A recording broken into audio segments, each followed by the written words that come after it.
Mr. Prime Minister, in your new avatar, it seems you are as comfortable with Bill Gates and the Fortune 500 people as you are with the rural poor of India.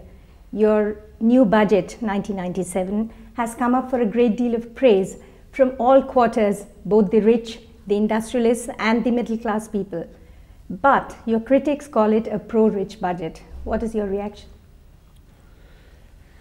See, if you want to have a uniform growth, we cannot neglect any area. This budget has taken utmost care to cover all those areas which was very essential for an uniform growth. The critics today are not based on the implication of the budget. They used to express their views as this is a pro-budget, rich budget. Normally, the opposition parties, whether it has got any substance or not, they must express their criticism by differing with the views of the government. That is the set practice. I don't want to blame my critics, but if you have got a fair mind to analyze the implication of the budget for 77-78, this budget, the very object, the very approach through this budget is to have a equitable growth, uniform growth. At the same time, the investment in infrastructural area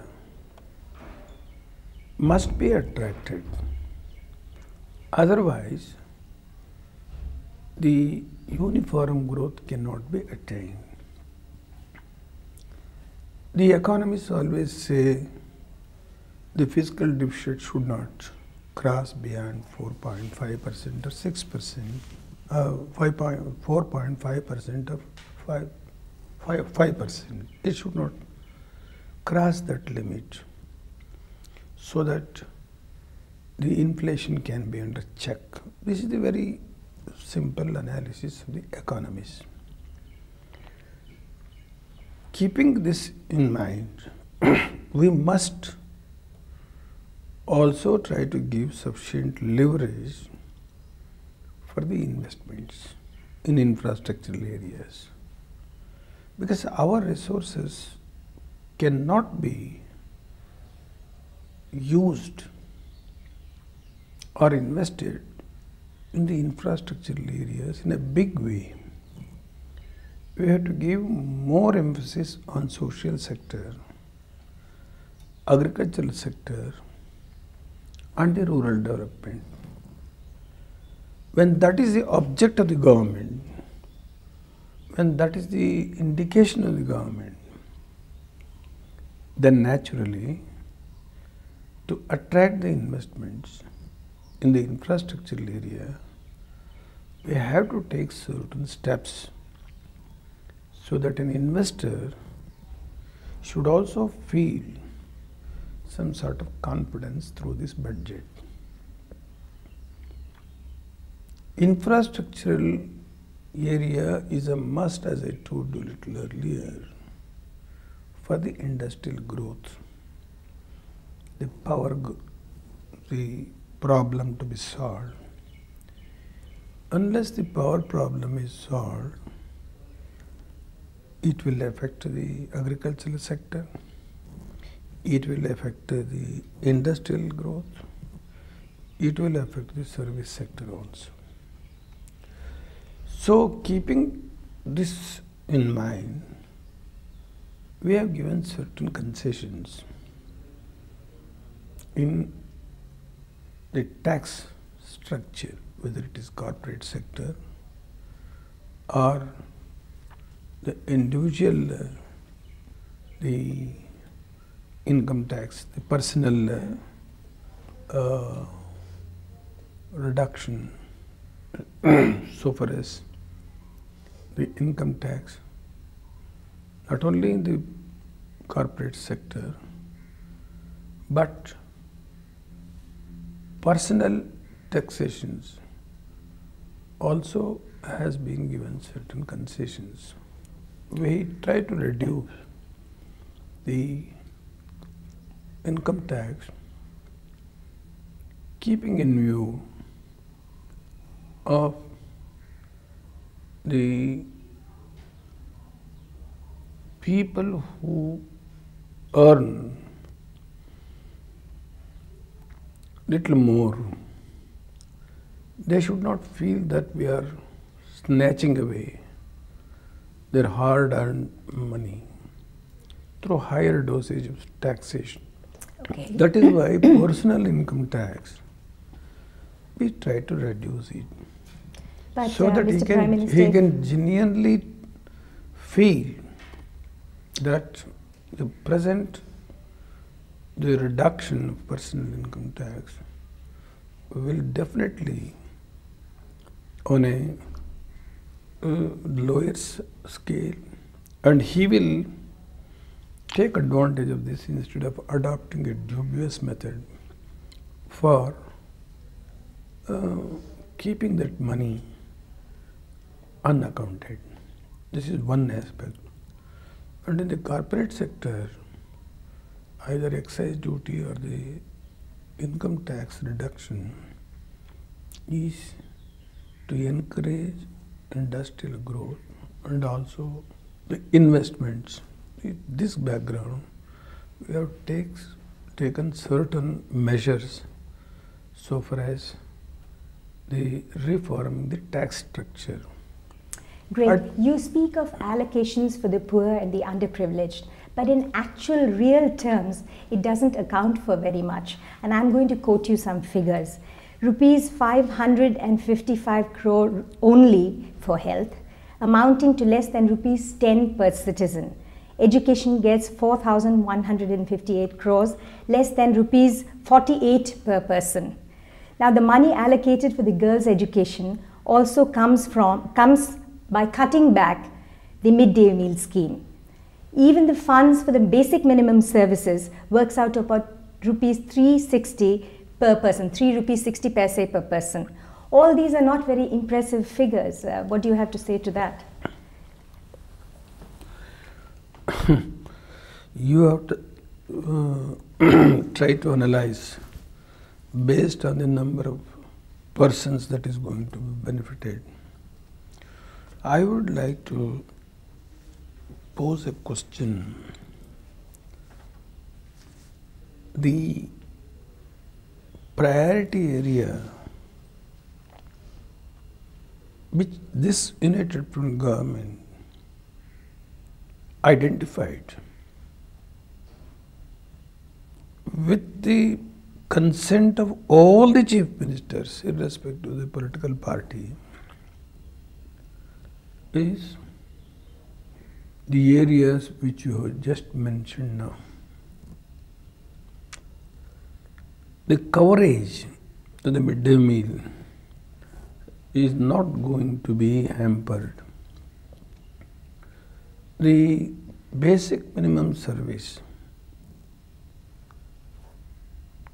not at all going to be affected. What you have said, according to your calculation, the allocation is less. I would like to tell you, or I would like to tell the nation, we have taken so many measures. 3,330 crores we have provided basic minimum service. What was there last year is about 2,400 466 crores. And in addition to that, what the rural development, under that head, we have increased the allocation. And the plan this year, more than 8,000 crores was the higher allocation made for the first time in the plan provision. Never in the history of after independence. In addition to that, even in the amnesty scheme, what the revenue that is going to be generated, 77.5% of the money that is going to be generated through amnesty scheme will be passed on to the states. Now the states will get higher allocation. On the basis of the Finance Commission recommendation, the 29% is the state share we have accepted. And the programs which we have launched, either the basic minimum service or the public distribution system or the housing, the sector or the irrigation sector, in all these areas, for the first time, the Government of India has taken the responsibility on its own head, and the huge money will be funded to those areas which is going to help the section of the people which you have got in your mind. In all fairness, I am fully convinced that there will be no question of any shortfall so far as the areas of the social sector and the education sector. You said about the girls' education. Who has thought over in all these 50 years, our achievement is hardly 2%, 3% in the girls' education, especially in some of the backward states. There are some states made a good achievement, good progress.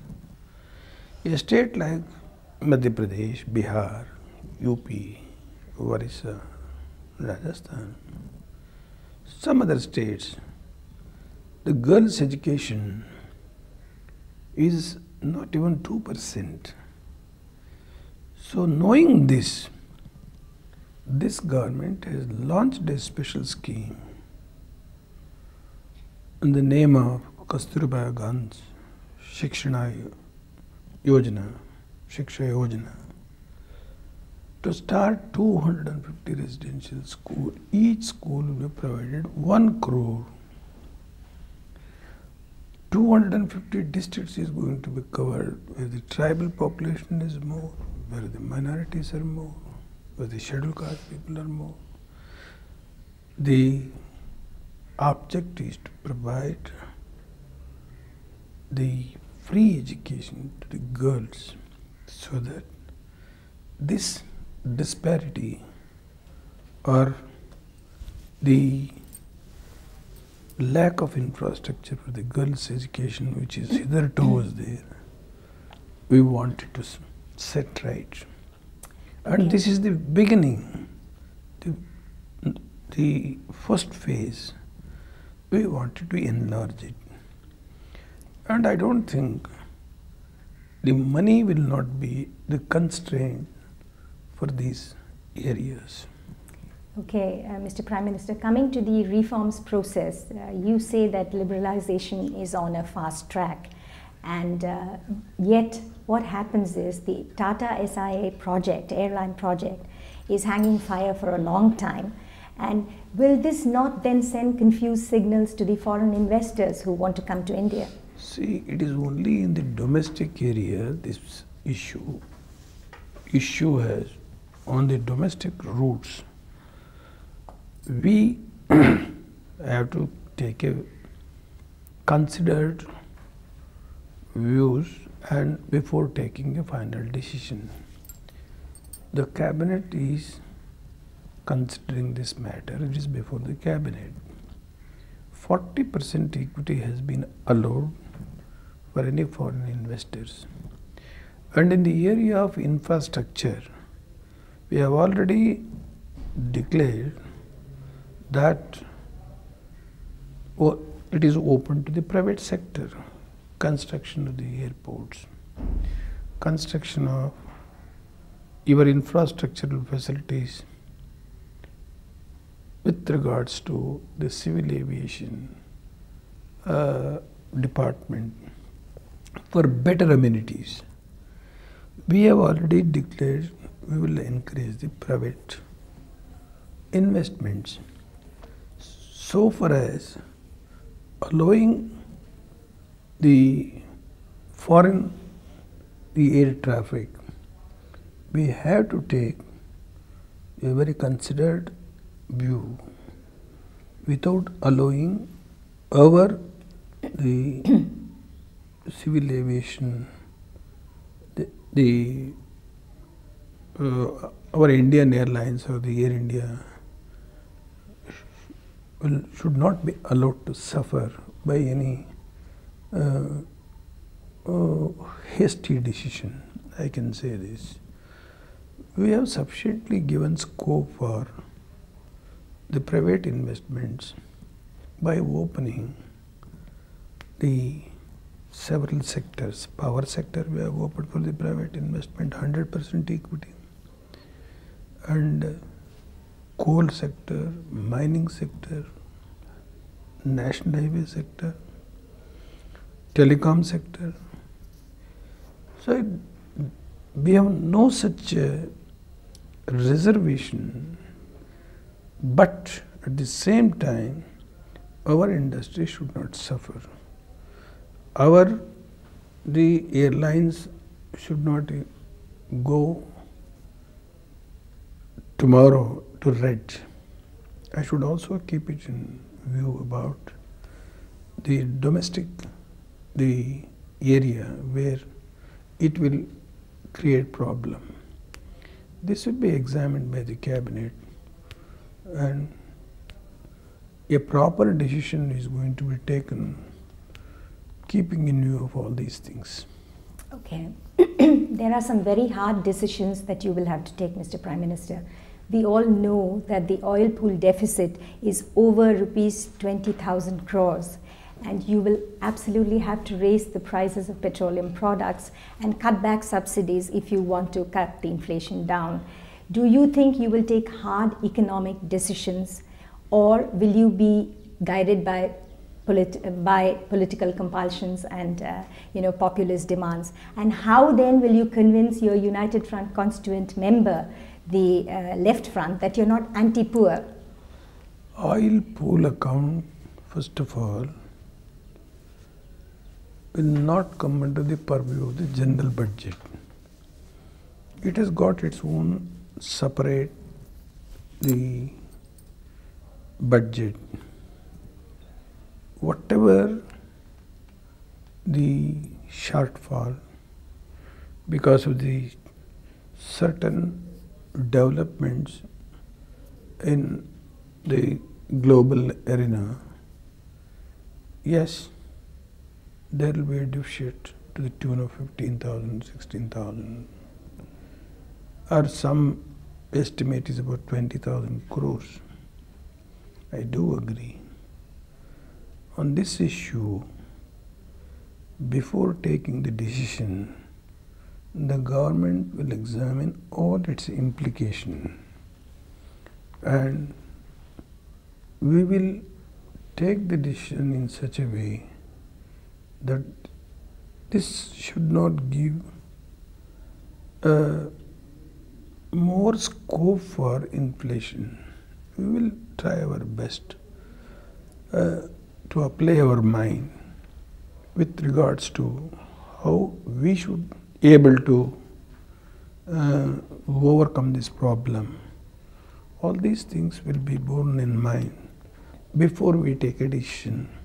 Okay, so far as the petroleum product is concerned. Right. The Congress party is threatening to move cut motions. Are you going to dilute the budget just to please them because of their political blackmail or bullying, as I might call it? I don't think anybody should jump to conclusion they are making any political blackmail. I am sorry to say that. I think up till today, I have not seen such a situation from my supporting parties. Never. And this is only a sort of what is called the imaginary views expressed by some section of the media persons. Okay. Congress or the CPIM, naturally, they have also got some interest. I don't think they have no interest of the country as a whole.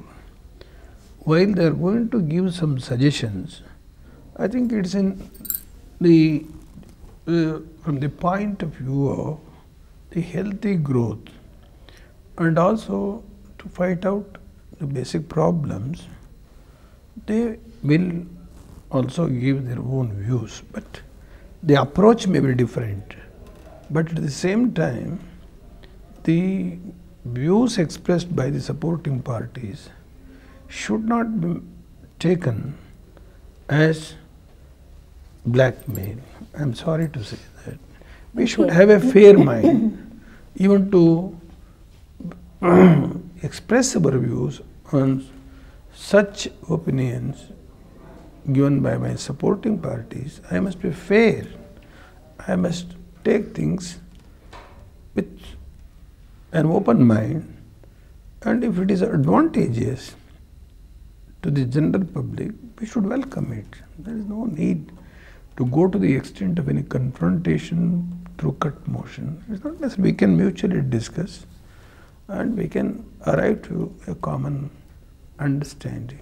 I don't think up till today I have got any such type of problem either from Congress or by left parties.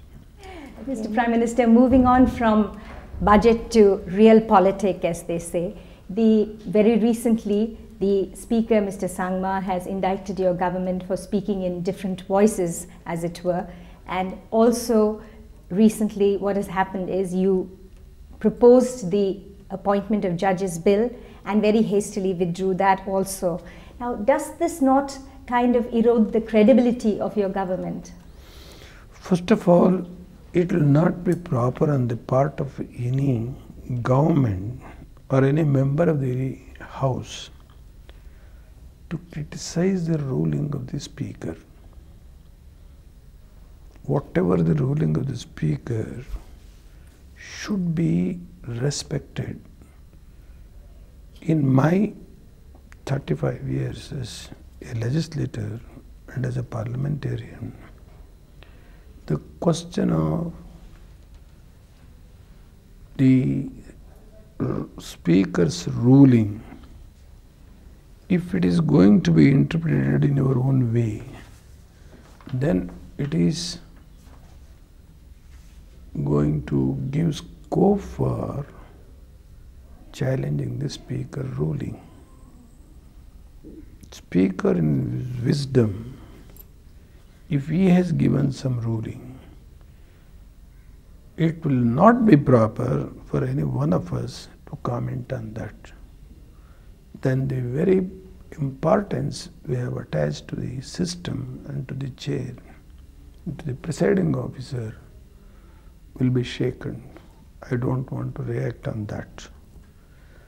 About the homogeneity in the government, as head of the government, I can say there is no problem about the unity, about the harmony, about the smooth functioning.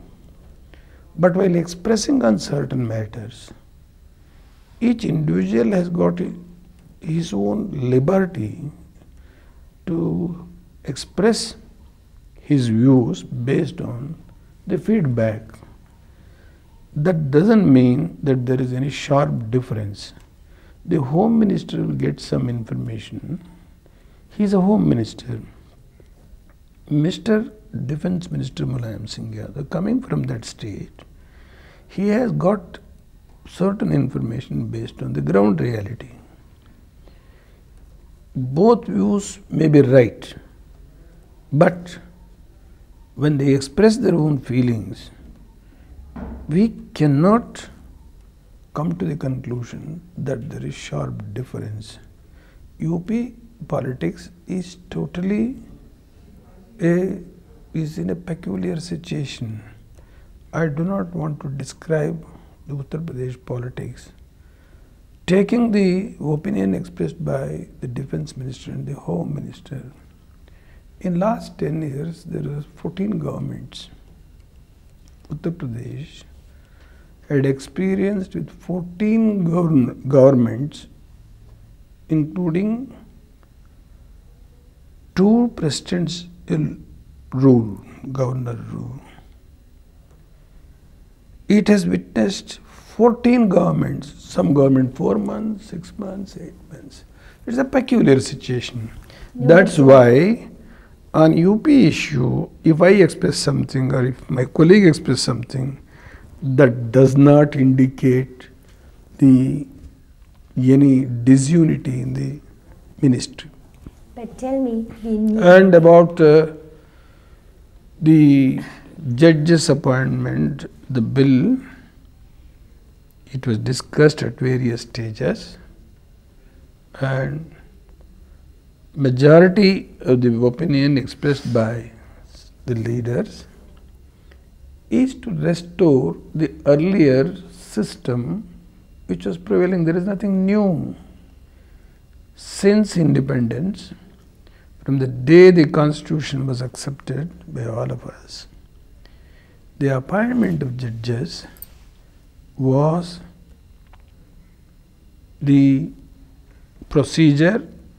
The government also should have a say in the matter.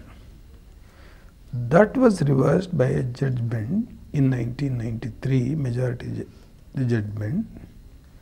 It is not an unanimous judgment, it is a majority judgment in 1993. Based on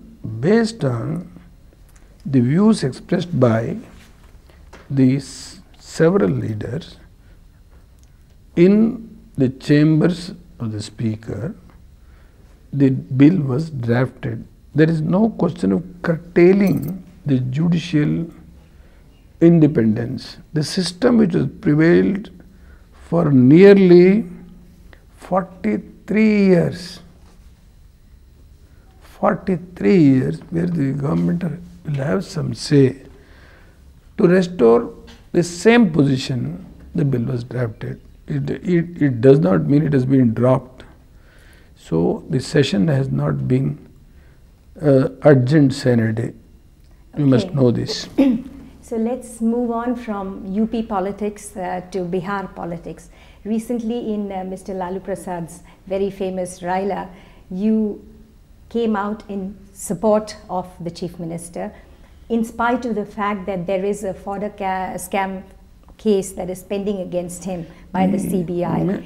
Is it proper for a Prime Minister to openly come out in support? Did I mention the scam business in the public meeting? No, you did not mention the scam, but you mentioned that there is a destabilizing forces against the Chief Minister.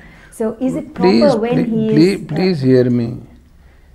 The scam is an issue which is within the ambit and purview of the investigation agency. Scam is an issue which is monitoring by the courts. Before that, before any final conclusion by the investigation authority, which is directly monitored by the courts, you mean to say, is there any bar to hold the party rally? No, sir. No, Please advise me. I would like to. Then what do you mean by that? No, what the critics say is that at at the why moment should I? when That is the issue. The critics are not have a fair-mindedness to look into the mass support or the people's support.